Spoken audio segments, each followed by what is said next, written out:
Bonsoir, moi je vais vous raconter l'histoire de John et Elizabeth.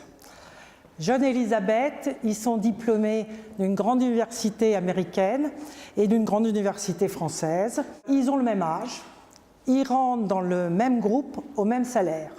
Ils sont tous les deux très capables, très accomplis. Alors je vais poursuivre leur carrière selon les statistiques moyennes des grands groupes américains et des grands groupes français.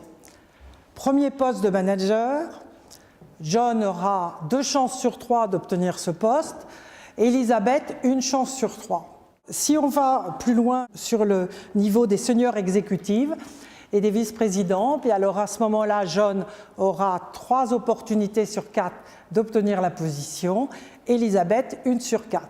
Mais imaginons par chance qu'ils arrivent tous les deux à ce niveau, eh bien John gagnera 18% de plus qu'Elizabeth.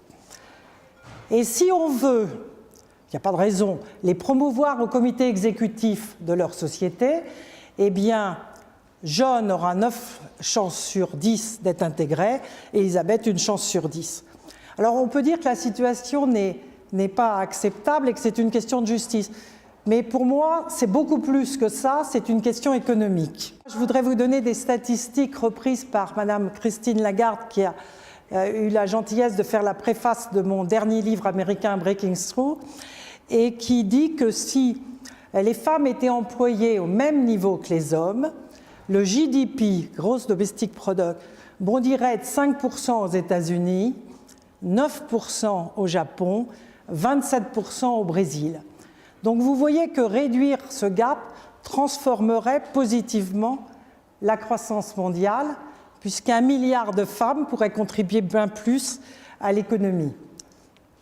Comment arriver à réduire ce gap? D'abord, selon l'expérience que nous avons à la Women Initiative Foundation et selon ma propre expérience en tant que cadre bancaire dans un grand groupe pendant 16 ans et entrepreneur pendant 26 ans, je vais vous dire, à mon avis, ce qui freine notre amie Elizabeth dans sa carrière. Premier élément, Elizabeth manque de confiance en elle. Brigitte Grésy, qui est une experte de la mixité, dit souvent que la société apprend aux hommes l'audace et aux femmes la prudence.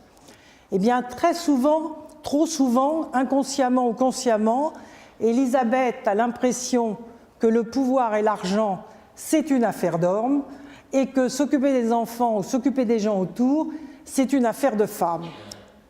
Ces stéréotypes amènent des jugements négatifs, du style « les femmes sont trop émotionnelles, pas assez stratégiques, pas assez assurées pour être leader », et j'en passe. Et alors bien souvent, Elizabeth, elle se voit plus comme une spécialiste, une expert, un conseil, mais beaucoup moins comme un leader, comme un general manager. Diminuer ces stéréotypes, c'est important parce que derrière ces stéréotypes, il y a des biais de comportement.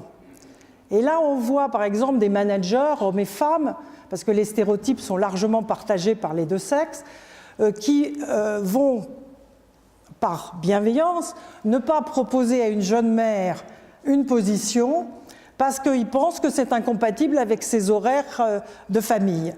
Alors que la jeune femme aurait peut-être pu toute seule décider si oui ou non c'était possible. Il est vrai que dans notre société, nous manquons de rôle modèle utile. Quand je dis rôle modèle utile, c'est vrai qu'Elizabeth, par exemple, elle est très contente que Mme Christine Lagarde soit directrice générale du FMI ou que Mme Hillary Clinton ait été candidate à la présidence des États-Unis. Mais objectivement, pour sa carrière, ça ne lui parle pas tellement. Alors que si son chef de département est une femme, alors là, tout devient possible. Mais Elizabeth, elle est cadre dans un grand groupe, elle peut devenir entrepreneur. Et alors, en plus de tout ça, elle ne sera pas une entrepreneur comme les autres. Et ça, on a découvert ça depuis 7 ans, au fur et à mesure qu'on accompagnait des femmes entrepreneurs. Parce qu'au début, les mentors, qui étaient des hommes et des femmes, la plupart anciens de Stanford, ne pensaient pas vraiment qu'il y avait des opportunités différentes. Eh bien, c'est vrai que c'est différent. D'abord, elle a moins de réseau. Elle a moins de réseaux, particulièrement moins de réseaux mixtes, réseaux hommes et femmes confondus. Alors vous savez que les réseaux, c'est des réseaux de pouvoir, d'influence et surtout d'opportunités pour faire grandir sa société. Et puis notre amie Elisabeth, elle est souvent trop perfectionniste à l'excès. Donc elle fait plus attention au rendu de son produit et de service plutôt qu'à la rentabilité financière de son produit et service. Et il y a vraiment un travail qu'on fait avec les femmes entrepreneurs pour leur faire se rendre compte qu'il faut qu'elles fassent des compromis entre les moyens qu'elles ont dans leur société et le produit et le service qu'elles peuvent délivrer tout en gardant leurs objectifs financiers. Et puis, quelque chose de récurrent, c'est la difficulté plus grande à lever des fonds ou à emprunter. Et je vais vous dire que je suis toujours stupéfaite et même un peu énervée quand je vais dans mon endroit préféré des États-Unis, qui est la Silicon Valley, parce que sur 100% d'entrepreneurs financés, simplement 4% sont des femmes. Et ce chiffre est en régression. Alors vous me direz, est-ce qu'il y a des solutions? Eh bien oui, évidemment, les solutions existent. Elles sont souvent anciennes, pas toujours appliquées. Elles sont globales, elles sont individuelles et elles peuvent très bien coexister ensemble de façon harmonieuse. Première approche globale, lutter contre les stéréotypes. Alors lutter contre les stéréotypes dès l'enfance, mais tout au long de l'éducation, c'est important. Changer l'image des femmes dans les médias, c'est aussi important. Mais il ne faut pas hésiter à réglementer ou à légiférer quand c'est possible. Et je voudrais vous donner deux exemples assez réussis de lois, une américaine et une française. Une américaine qui est en Californie, le Californian Fair Pay Act, qui dit qu'à position identique, le salaire doit être semblable entre hommes et femmes. Et puis, au fond, une loi qui est une fierté française, la loi sur les quotas dans les conseils d'administration, qui a fait tout d'un coup bouger ce chiffre immuable de 8% qu'il y avait dans les conseils d'administration il y a encore 7 ans, à 32% dès le début de cette année, pour atteindre, n'en doutons pas, 40% à la fin de l'année, comme c'est précisé par la loi. Ces lois-là ont des résultats importants. Une autre approche globale, c'est la politique corporate dans les groupes, par des mesures pour la mixité. Alors je dirais deux mesures assez faciles à prendre et qui ont un grand impact. La première mesure, c'est la flexibilité du travail pour tous, hommes et femmes, qui permet de mieux concilier la vie professionnelle et la vie personnelle. Et puis une autre mesure, souvent les hauts potentiels, finalement, on ne tient pas assez compte des jeunes mères, donc on les fait souvent entre 28 et 32 ans. Si vous accroissez ce rang d'âge, et que vous mettiez par exemple de 28 à 35 ans, eh bien vous avez plus de talents féminins reconnus comme haut potentiel. Et je reprends notre amie Elisabeth, elle a eu un enfant à 28 ans, elle en a eu à 31 ans. Si ces deux mesures avaient existé dans sa société, eh bien Elisabeth aurait été un haut potentiel, et je vous assure, ça aurait changé sa carrière. Et deuxièmement, elle n'aurait pas été obligée de s'arrêter le mercredi. À côté de ces mesures globales, il y a des mesures individuelles. Et là, je voudrais vous dire la conviction de la Fondation et ma propre conviction après avoir accompagné beaucoup de femmes, entrepreneurs ou autres, et avoir aussi interviewé beaucoup d'autres, c'est que les programmes de mentoring et de sponsoring sont clés pour la réussite des femmes dans les affaires. Alors là, je voudrais vous donner deux définitions. Le mentoring, c'est une relation de confiance entre le mentor et la mentie. La personne expérimentée va aider l'autre personne à comprendre ce qui la bloque, quelles sont ses faiblesses, et à pouvoir l'aider à poursuivre harmonieusement sa carrière. C'est une relation de confiance. Le sponsoring, c'est une étape de plus, parce que là, vous mettez votre crédibilité, vos relations, vos contacts au service de l'autre personne. Et je dois dire que je suis convaincue qu'un mentoring réussi devient toujours un sponsoring. Alors, comment faire pour pour réussir un programme de mentoring. Alors d'abord, il faut que ça soit encouragé au plus haut niveau, c'est-à-dire le CEO, le comité exécutif, qui doit être non seulement persuadé que ça rencontre les valeurs de son groupe, mais surtout que ça a un impact favorable économiquement pour son groupe. Et là, je vais vous dire, j'ai été très impressionnée par les interviews que j'ai menées dans le groupe Oracle auprès des présidents, de 2 présidents européens d'Oracle, qui me disaient qu'à la fois, ils considéraient que leur programme de mentoring, c'était un outil de management des talents, et donc c'était très important pour eux, que c'était un moyen de retenir ces talents, et qu'enfin, c'était un avantage compétitif par rapport à leurs concurrents.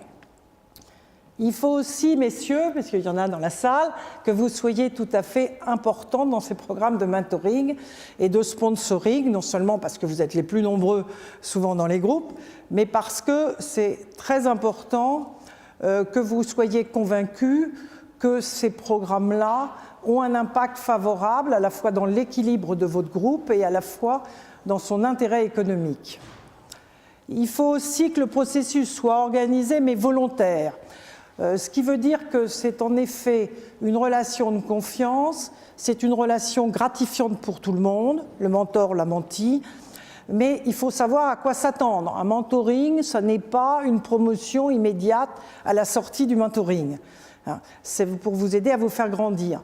Donc il faut aussi autre chose, un fit entre le mentor et le menti, parce que si vous n'êtes pas contente et heureuse de travailler ensemble, c'est pas la peine de le faire. Il faut aussi qu'Elisabeth se questionne sur sa faculté d'écouter les conseils, d'exposer ses faiblesses, d'exposer sa stratégie, son but. Honnêtement, c'est pas facile pour une femme dans les grands groupes, c'est encore plus difficile pour une femme entrepreneur. Donc si elle n'est pas convaincue de ça, il ne faut pas rentrer dans un programme de mentoring. Alors maintenant, que peut en attendre Elisabeth dans un groupe, Elisabeth entrepreneur de ces programmes de mentoring? Elle peut en attendre de comprendre mieux de sa société, de mieux travailler avec ses équipes. Elle peut en attendre d'accroître sa confiance en elle, donc forcément d'avoir plus de vision. Elle peut aussi en attendre de développer sa manière de présenter et donc de se vendre. Elle peut aussi mieux comprendre les chemins du succès et la manière d'y arriver. Et donc de saisir les opportunités. Et ça, c'est un résumé de toutes les menties interviewées qu'on a rencontrées. Et si elle est entrepreneur, en plus de tout ça, elle va développer ses réseaux. Et je vous ai dit à quel point c'était important de développer ses réseaux. Elle va également ne plus se sentir seule. Et pour un entrepreneur, qu'on soit un homme ou une femme, souvent on est très seul. Et donc, j'avais été touchée par un interview que j'avais fait de Jeanne Chen, qui est une brillante entrepreneure américaine repérée par Forbes, et qui me disait, il y a juste des jours où on a envie de tout laisser tomber. Eh bien, un mentor, ça permet de mettre les choses en perspective, de comprendre que ces difficultés, elles ont été partagées par beaucoup d'entrepreneurs, de trouver des solutions et au fond, de continuer son chemin. Et puis un autre entrepreneur, toujours repéré par Forbes, me disait, c'était Clara Chi, me disait, au fond, moi, ça a développé mon ambition, ça m'a permis d'aller plus loin dans ma vision. Alors vous voyez, c'est un moyen d'apprendre l'audace. Alors je terminerai en revenant sur John et Elisabeth. Elisabeth, vous avez compris que vous soyez dans un groupe, que vous soyez entrepreneur, trouvez-vous une mentor, formel ou informel. Ils existent. Je suis même sûre que dans cette salle, il y en a de formidables. Moi, pour ma part, j'en ai toujours eu, que ce soit comme cadre dans un groupe bancaire ou comme entrepreneur, et je leur attribue une grande partie de mes succès. John, je ne vous oublie pas. John, je vous dirais, mais évidemment en catimini, le même conseil qu'Elisabeth. Trouvez-vous un mentor ou une mentor, vous avez le réseau. Mais John, vous avez compris, aujourd'hui, ce n'est pas votre jour, c'est le jour d'Elisabeth. Mais ne vous en faites pas, quand les femmes réussissent, tout le monde gagne. Merci de votre attention.